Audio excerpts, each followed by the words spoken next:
I said, did you just call me and ask me to be on the Michael Jackson session tomorrow? She's like, oh my God, I knew you sounded a little off or something, but yes, I did call. Thank God you called me back, and be there at 9:00. This is one of the very rare take twos. I didn't have my phone on the correct setting, so phone calls started coming in, and it's kind of a nightmare. So what I'm going to talk about today is, it's sort of like things to think about with regards to where you're at in the industry, how you're trying to make your way through, and some of the realities of the music industry, entertainment business, production, creative, all of that kind of stuff. So I'll take it back to 1994. I was on the staff at the Hit Factory in New York, and huge facility, 2 buildings, 10 studios, unbelievably humongous clients coming and going on an hourly, daily basis, from Paul Simon to Joan Jett to Jodeci to Mariah Carey, Springsteen, all these different humongous artists. Hip hop was just starting to creep into the major recording studios at that time, but it still is not a major. It wasn't a major client base, let's put it that way.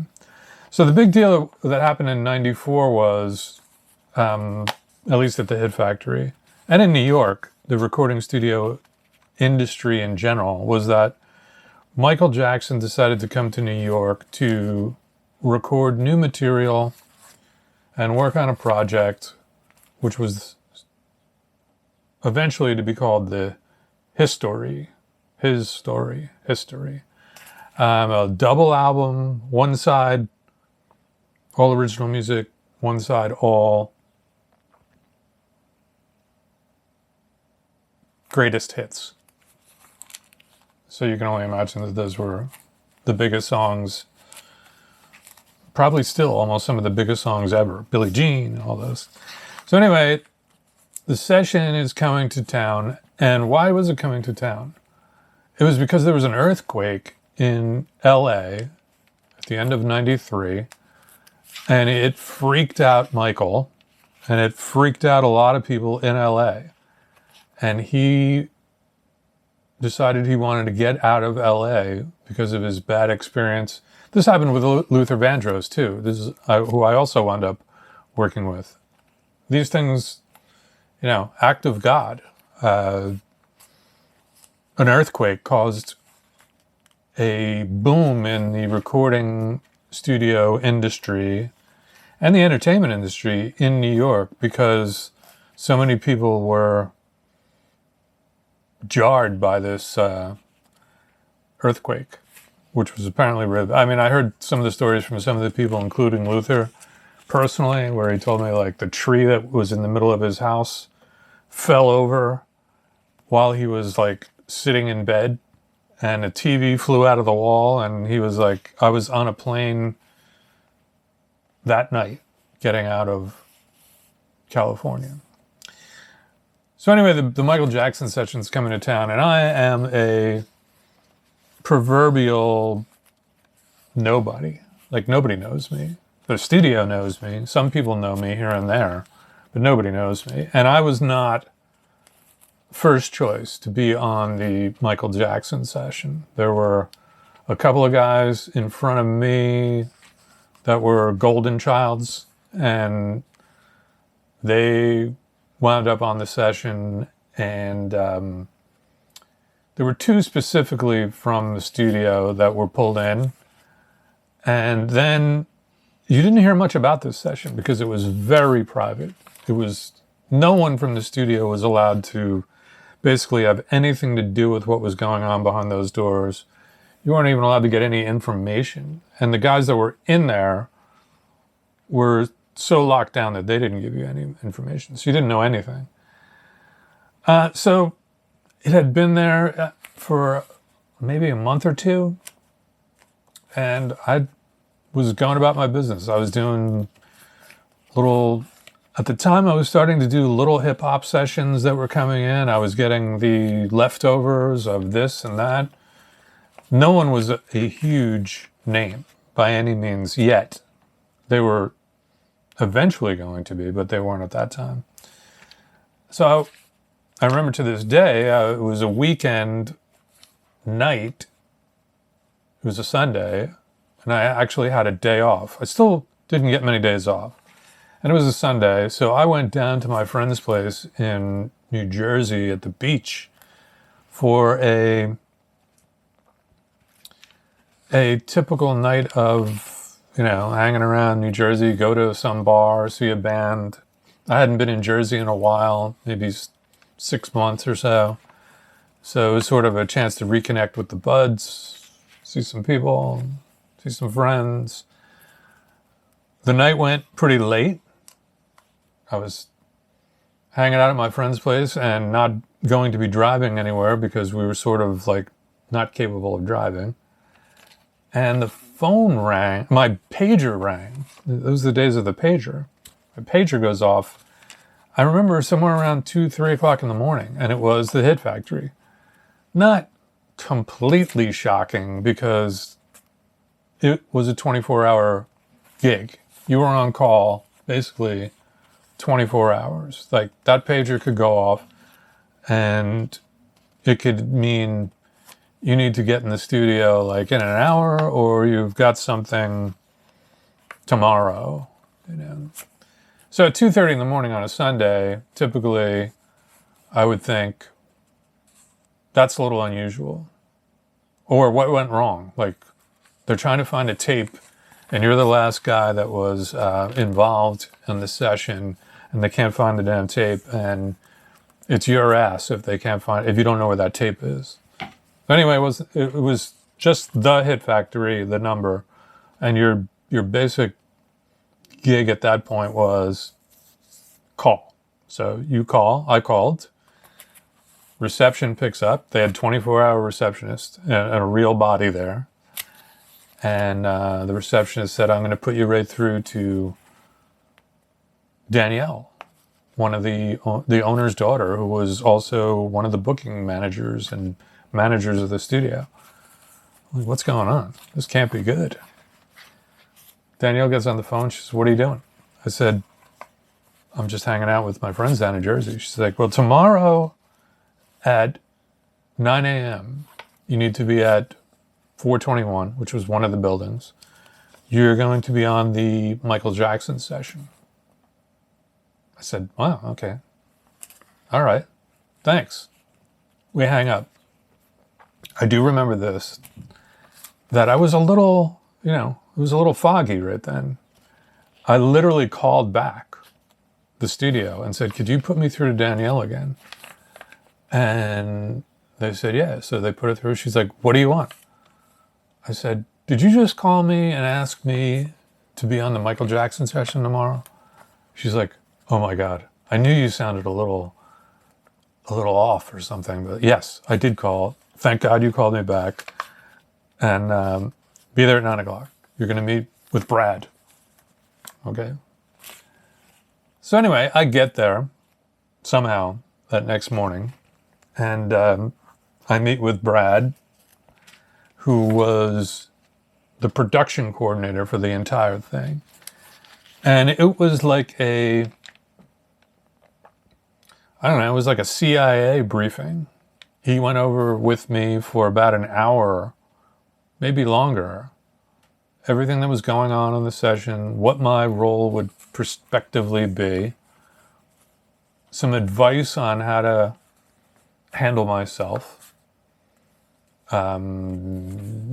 what to do, what not to ask, don't do this, don't do that. There was a lot of don't do basically anything unless you're asked to do it.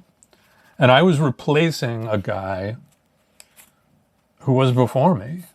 The two guys that were initially brought in were still there. There was this third spot that was sort of, apparently they had gone through at least 2 people before I got the call. So Could I have taken that personally, that I was now third choice at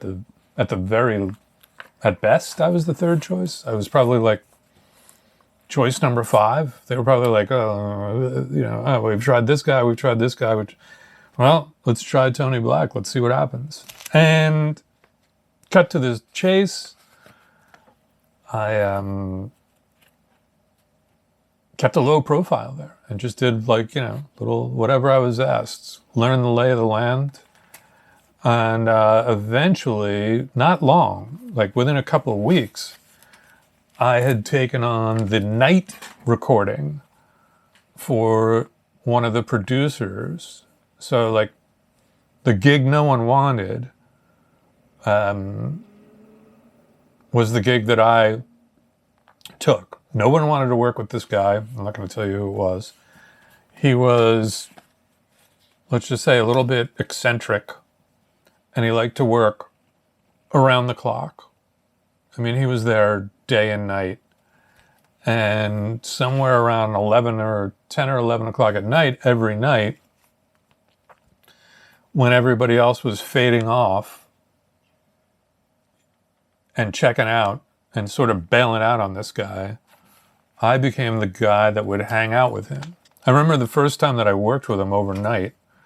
It was not the most eventful thing. He was working on a track. He was writing music. He was basically interpreting music for Michael.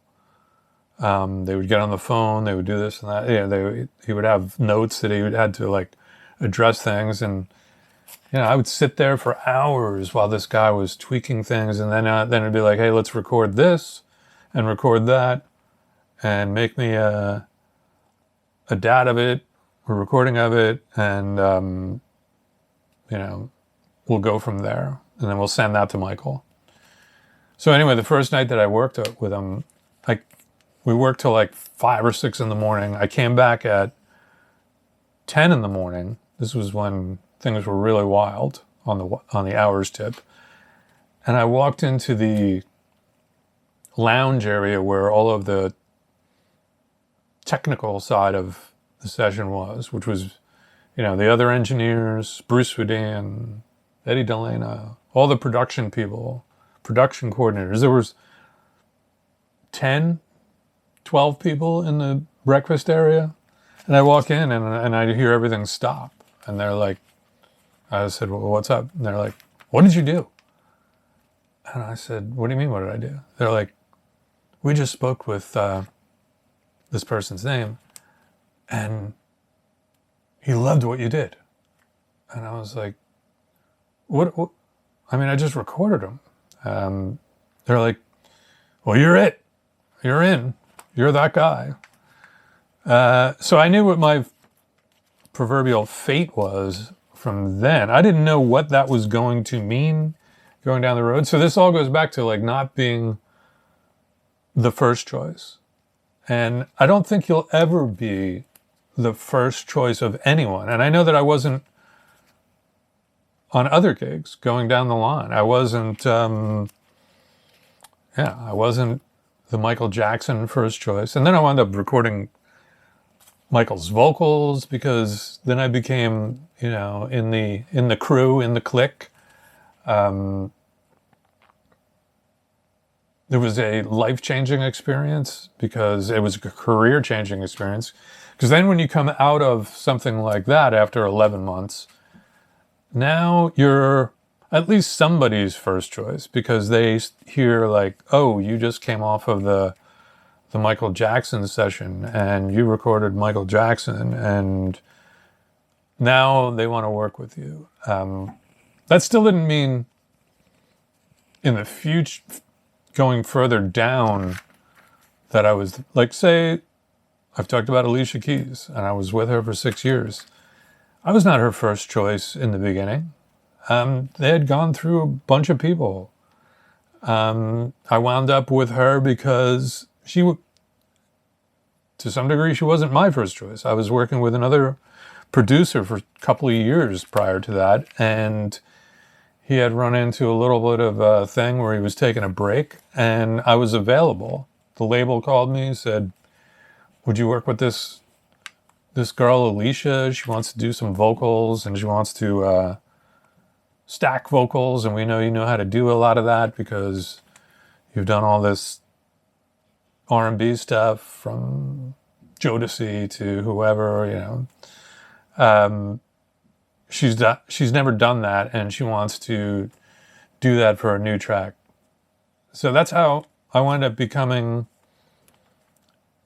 not the first choice by her, but I kind of planted myself in after that. I mean, I became the choice. Further down the line, you can become the person who makes the choice on who you work with in a lot of ways. And, you know, but there's always going to be somebody first. And I think there's a lot of artists, producers, like, listen, as an artist, you're not the first choice.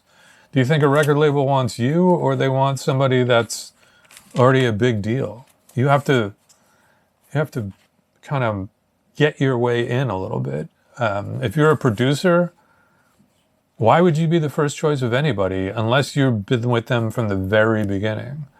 If I was an artist, I'd want to work with, my first choice would be Mutt Lange, or my first choice would be Dr. Dre if I was a hip-hop artist, or whoever. It wouldn't be, you know, so-and-so from Queens, until that person has made some sort of a name for themselves to become the first choice. Thanks for the Buy Me a Coffees. As you can tell, I'm coffeeed up. Didn't talk about the weather. What's there to talk about? Thanks for the subscriptions and the subscribes or the likes, whatever, on the YouTube. I'll see you in the weekend.